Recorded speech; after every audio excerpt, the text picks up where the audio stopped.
Olá, muito bom dia. Muito obrigado mais uma vez pela sua companhia.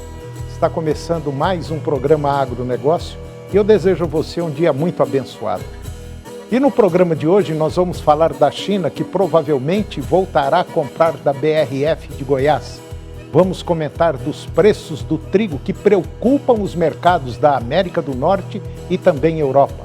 Você vai ver que os preços de mercado do leite voltou a subir no mês passado. Vamos falar da decisão da União Europeia em colocar em prática a lei ambiental a partir de janeiro do próximo ano, e esse tema preocupa o setor produtivo brasileiro. Vamos comentar também da transação comercial entre Marfrig e o Minerva. E eu vou conversar com Ronald Macuco, analista da Pátria Agronegócios, e nós vamos falar do mercado da carne bovina. O programa Agronegócio já está no ar.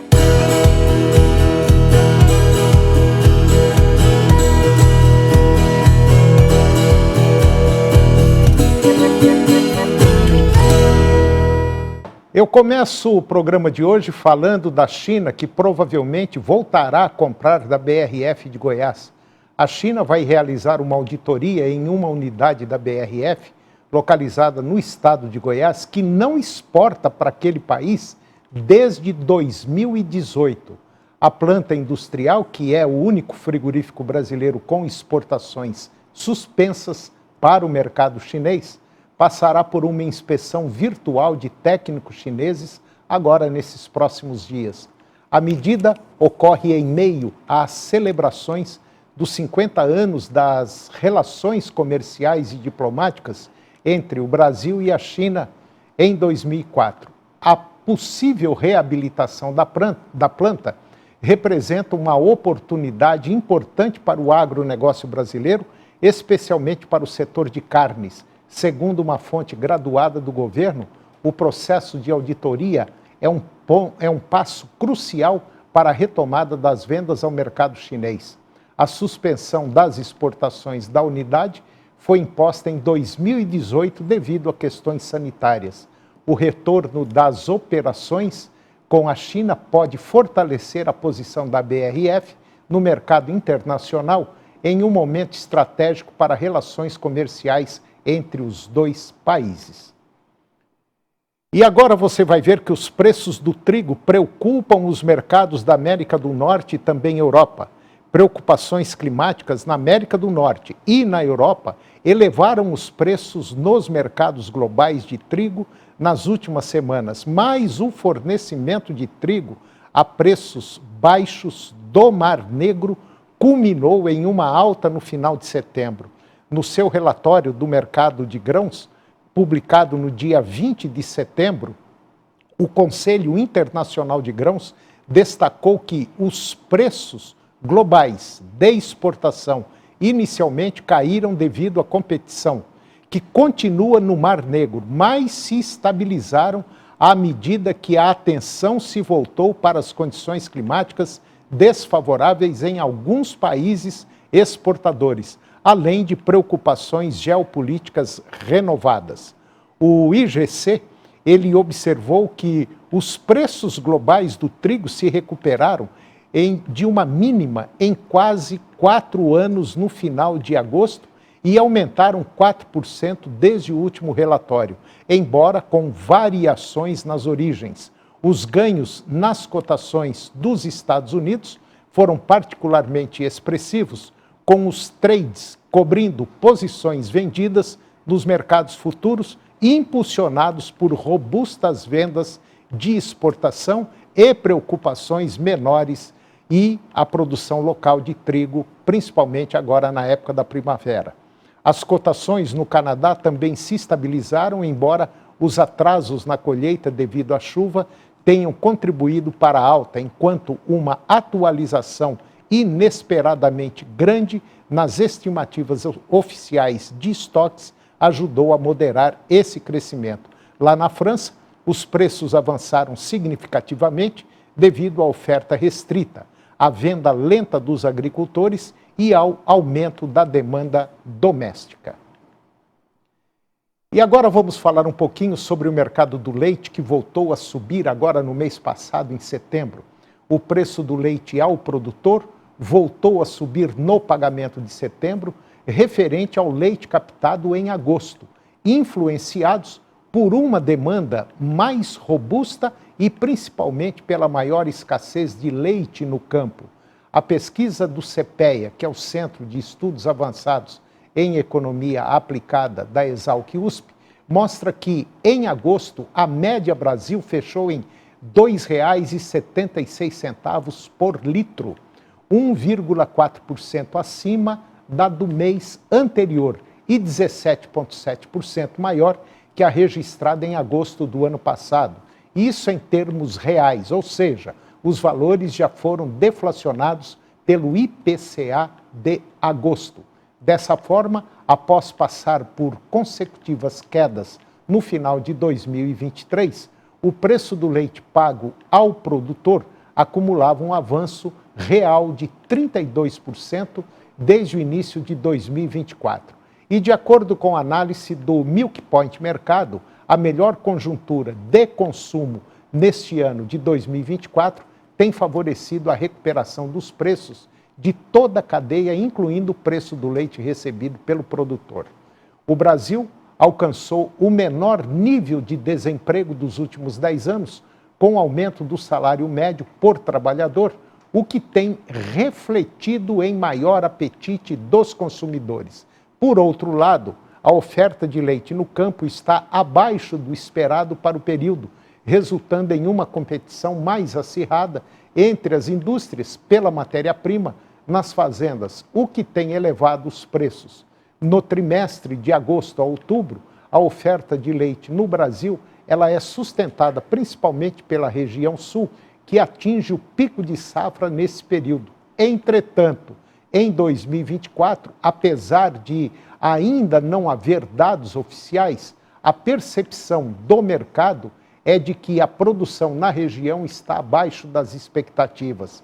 Ao mesmo tempo, outras regiões importantes, como São Paulo, Minas Gerais e Goiás, ainda não entraram em seu período sazonal de crescimento e estão enfrentando uma seca prolongada, com diversos episódios de queimadas, principalmente em agosto e setembro, refletindo em uma menor produção nacional de leite. E diante desse cenário de oferta ainda restrita, a expectativa é de que o próximo pagamento ao produtor ainda possa apresentar pequenos aumentos. E agora você vai ver que a decisão da União Europeia em colocar em prática a lei ambiental a partir de janeiro de 2025 preocupa o setor produtivo brasileiro. O Brasil quer adiar a nova lei ambiental da União Europeia, prevista para entrar em vigor em 1º de janeiro deste ano de 2025. A nova legislação visa proibir a comercialização e importação de produtos do agro: gado, café, óleo de palma, madeira, borracha, soja e cacau, oriundos de desmatamentos ocorridos após 2020. Segundo o Bloco Europeu, a medida tem o objetivo de preservar florestas, a biodiversidade e combater as mudanças climáticas. Para os países produtores, incluindo o Brasil, essa imposição desconsidera legislações nacionais e mecanismos de certificação dos países produtores em desenvolvimento, assim como os esforços no combate ao desmatamento e os compromissos assumidos em foros multilaterais. Na última semana, o Ministério da Agricultura aqui do Brasil, através do ministro Carlos Fávaro, enviou uma carta ao bloco pedindo o adiamento das novas regras que classificam como unilateral, punitiva e discriminatória. De acordo com a pasta e o Itamaraty, a medida impacta em mais de 30% das exportações brasileiras. Para o advogado e pesquisador do Observatório de Bioeconomia da Fundação Getúlio Vargas, o Dr. Leonardo Munhoz, o pedido de adiamento não tem um viés político, e sim operacional. E essa legislação precisa de uma estrutura de governança, de um sistema operacional eletrônico da própria União Europeia, que ainda não foi montada. E agora vamos falar do mercado do milho, quer nos Estados Unidos e quer aqui no Brasil. Tanto o Brasil quanto os americanos têm visto suas exportações de milho desacelerarem em 2024. Até agosto, o Brasil exportou 17 milhões de toneladas, uma queda de 30% em relação aos 25 milhões de toneladas exportadas no mesmo período do ano anterior. Nos Estados Unidos, as exportações de milho para a China caíram 29% de janeiro a agosto deste ano, totalizando 2 milhões e 700 mil toneladas contra 4 milhões e 500 mil toneladas em 2023. E com as colheitas robustas previstas no Brasil e também nos Estados Unidos, o mercado de milho deve enfrentar forte pressão para queda de preços com o objetivo de atrair compradores para o setor de análise da Grão Dourado, da Grão Red Point, ressalta que o cenário atual indica que a China não importará tanto milho quanto no ano passado, enquanto as exportações do Brasil e Estados Unidos também ficarão aquém do esperado. Esse aumento na oferta mundial, combinado com uma demanda mais fraca, deve manter os preços do milho em baixa. No entanto, alguns sinais de recuperação no mercado podem surgir, uma vez que fundos de investimentos estão começando a cobrir as suas posições vendidas, o que pode indicar uma expectativa de preços no mercado futuro. E agora vamos falar um pouquinho da transação comercial entre o Marfrig e o Minerva. O Tribunal do Conselho Administrativo de Defesa Econômica, o CAD, aprovou no último dia 25 de setembro a aquisição de parte do negócio de carnes bovina e ovina da Marfrig pela Minerva, impondo algumas restrições. A transação, avaliada em 7 bilhões e 500 milhões de reais, envolve a venda de 16 plantas da Marfrig na América do Sul, sendo 11 no Brasil. No entanto, o CAD exigiu alienação de uma unidade produtiva em Pirenópolis, no estado de Goiás, para mitigar impactos concorrenciais, especialmente no estado de Goiás. Segundo o CAD, não foi possível chegar a um acordo com as empresas, resultando em soluções unilaterais impostas pelo tribunal. A Minerva terá até 12 meses para vender a planta de Pirenópolis, que está desativada desde 2010, ou leiloá-la caso não apareçam compradores. E, além disso, o CAD revogou uma cláusula que impedia a Marfrig de expandir a sua planta em Várzea Grande, no Mato Grosso. Com a aprovação, a Marfrig deve receber cerca de 5 bilhões e 700 milhões de reais, valor que será destinado à redução da sua alavancagem financeira. O vice-presidente de finanças da Marfrig, o Tang Davi, ele destacou que a empresa pretende reduzir a sua dívida bruta e otimizar os seus ativos industriais para melhorar margens operacionais, especialmente nos segmentos de produtos industrializados. A Marfrig também planeja aumentar o número de abates de gado próprio, mantido em confinamento, estratégia que visa garantir produtos habilitados para exportar para o mercado mais exigente como o europeu. A aprovação da compra foi vista como positiva pelo Goldman Sachs e essa transação deve ser concluída até o final deste mês, marcando um importante passo na reorganização dos negócios das duas empresas. E depois do intervalo eu vou conversar com Ronald Macuco. Ele é analista da Pátria Agronegócios e nós vamos falar do mercado da carne bovina. Nós voltamos já, é um minuto só.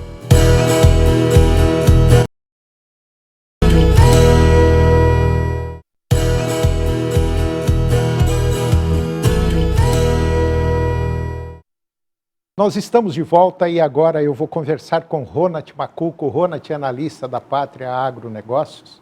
E nós vamos falar de um tema interessante, nós vamos dar uma embolada, tanto no mercado da carne bovina, pecuária de corte, como plantio, que está agora na iminência aí de começar, mas tem problema de falta de chuva, se atrasar agora o plantio da soja, pode prejudicar o plantio da safrinha lá na frente, enfim. Está uma situação ligeiramente delicada. É isso mesmo, Ronald? É isso mesmo, Antônio. Bom dia a todos que nos assistem nessa manhã. E é muito bom estar com você mais uma vez, Antônio. Obrigado. Trazendo aqui, Antônio, que o produtor rural, o pecuarista, vê o preço baixo há bastante tempo, era algo que a gente já estava vivendo aí 3 anos de queda. Final de 2022, 23 foi um ano extremamente ruim para a pecuária, 24 começou muito ruim, mas saindo no final do ano aqui agora, a gente adentrando no mês de outubro, com preços muito firmes, tanto para bezerro, bezerra, categorias de reposição. Já o mercado, olhando para o mercado de soja, milho, a gente vive uma realidade diferente, né, Antônio? A gente vê nesse momento o produtor rural em si com muita incerteza para a safra vindoura. Se eu olho as últimas 2 safras, plantar rápido, plantar cedo, no final do setembro, após os vazios sanitários, era algo que o produtor do Goiás, do Mato Grosso, do MS, do próprio Matopiba, acelerou muito o plantio. Esse ano a gente começa um pouco mais lento, abaixo da média dos últimos 2 anos, abaixo da média dos últimos 5, porém numa realidade muito parecida com o que era 2019 e 2018.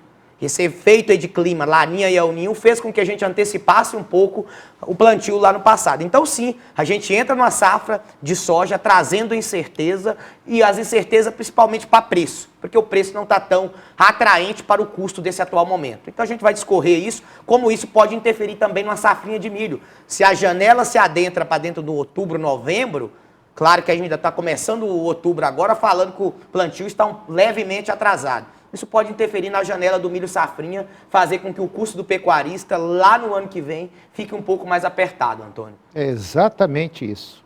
Exatamente isso que está acontecendo, que deve acontecer, infelizmente.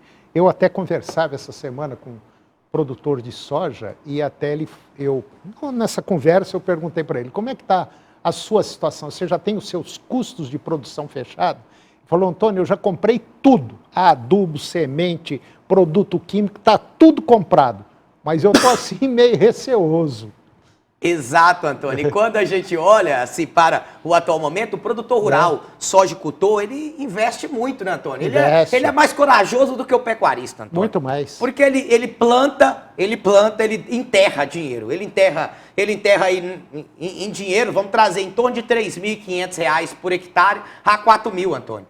Quando você olha operacional junto, a gente pode falar próximo a R$ 5.000 um custo. Se você coloca arrendo nessa brincadeira, Antônio, é R$ 6.000 agora. Então, para a safra vindoura, o sojicultor precisa estar muito atento olhando para o mercado. Claro que nos próximos 10, 15, 20 dias, o sojicultor ele não está nem querendo saber para onde vai o mercado. Ele quer saber se vai ter clima, vai ter chuva. Então, olhar para esse mercado, olhar para preço. O dólar nos últimos dias estabilizou na casa dos 5,45, com um dólar que chegou a flertar aí a casa dos 5,80. Essa guerra aí, Israel junto com o Irã aí, isso deve ganhar uma força, Antônio, nos próximos dias, trazendo uma incerteza para o mercado internacional. Não sei se você viu aí, essa semana que passou, esse movimento se agravou ainda um pouco mais. Tá feio. Então, assim, resumo, o custo não está barato para a safra 24 e 25. É uma das safras mais difíceis e que o produtor coloca todas as suas fichas nesse atual momento, Antônio. É uma situação muito delicada e correndo, vamos dizer assim, correndo do lado, está o pecuarista agora, querendo ficar feliz com o preço da arroba. Parece que o mercado de reposição não está assim acompanhando, né, o preço da arroba. Se a gente pode olhar aí, Antônio, o mercado deu uma liquidez muito boa nesses últimos 50 dias. Se a gente falasse de um bezerro hoje no Goiás, sendo precificado acima de R$10,30, R$10,40 o quilo, a gente não projetava talvez isso lá no começo do ano. Nem o melhor analista que se faz uma análise, muitas vezes eu vim aqui no seu programa e falei, vamos montar um seguro. Que a caixa da maldade, a vaca louca, a paralisação de planta, ela sempre acontece. Vamos botar um seguro para o confinamento. Só que boi magro hoje no Goiás já está na casa de 260, 265. Tem caso de boi magro no Goiás até R$270. São Paulo, boi de 285 já começou a ser praticado. Só que temos que ficar muito atento para um boi que vai sair no dezembro, para um boi que vai sair no janeiro. A bolsa já mostra um boi acima de R$280. Então está trazendo boas oportunidades para garantir preço mínimo. Você fica exposto na alta. É o seguro, faz uma proteção. Bezerro, Antônio, foi com a corda. Se essa chuva começa a vir em volume, nessa reta final de outubro, você vai ver o mês de novembro e dezembro, Bezerro podendo bater no Goiás até R$10, até R$11. Só que isso não é realidade para um estado, por exemplo, que é o caso do Maranhão, para o Parazão, para Rondônia, para o Tocantins já tem caso de 9,50, 9,70, mas o Goiás, MS, São Paulo, o Bezerro foi com a corda. Por quê? Abatemos muita fêmea, Antônio. Abater muita fêmea no ano 22, 23 cresceu, 24 o recorde de fêmea da história. Nunca tivemos abatido tanta fêmea proporcionalmente. Compensando a isso, Antônio, falta bezerro agora. E sim, bezerro veio para ficar nesse movimento de alta. Na nossa visão, esse bezerro tem tudo para chegar nos R$400 arroba lá no ano 25, Antônio. Final de 25 tem esse espaço.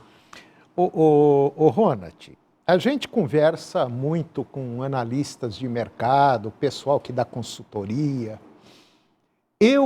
Na minha visão, eu sinto um mercado muito conturbado e preocupante, principalmente em questões políticas e econômicas, aqui no Brasil, principalmente, que é uma incógnita o que vem pela frente, a gente não sabe.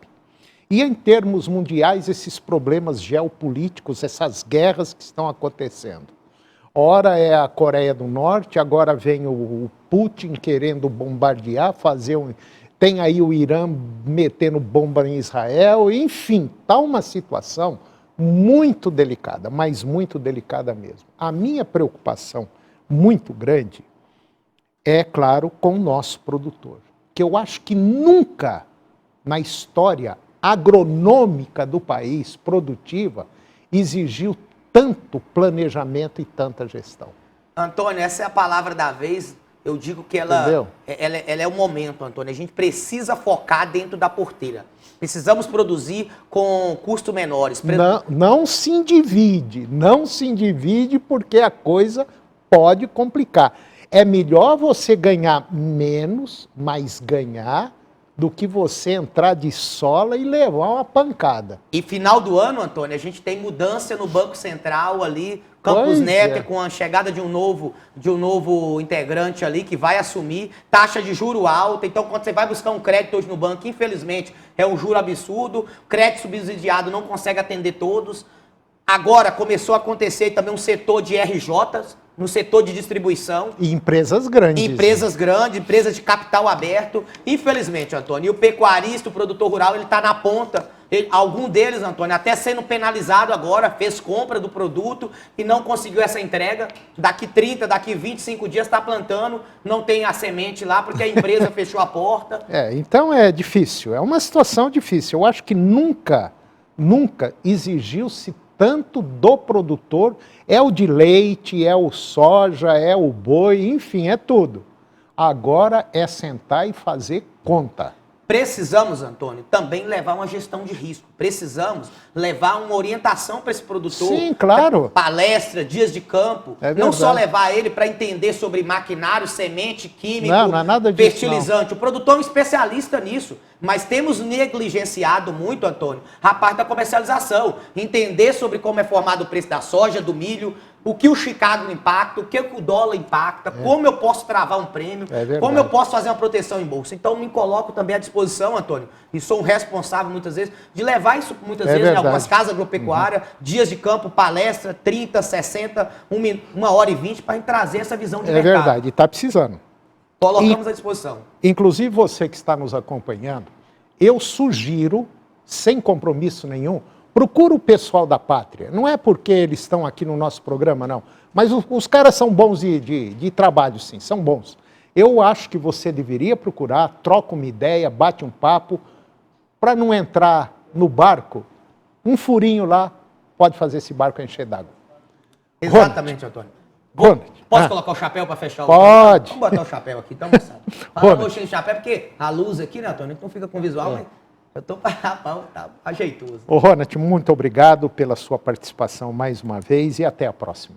Muito obrigado, que Deus nos abençoe e tenha uma excelente semana. Obrigado. E o programa de hoje chegou ao fim. E eu termino o nosso programa com a seguinte frase: O melhor dos mestres é o estudo e a melhor das disciplinas é o trabalho. Muito obrigado pela sua companhia, que Deus os abençoe e até o próximo programa.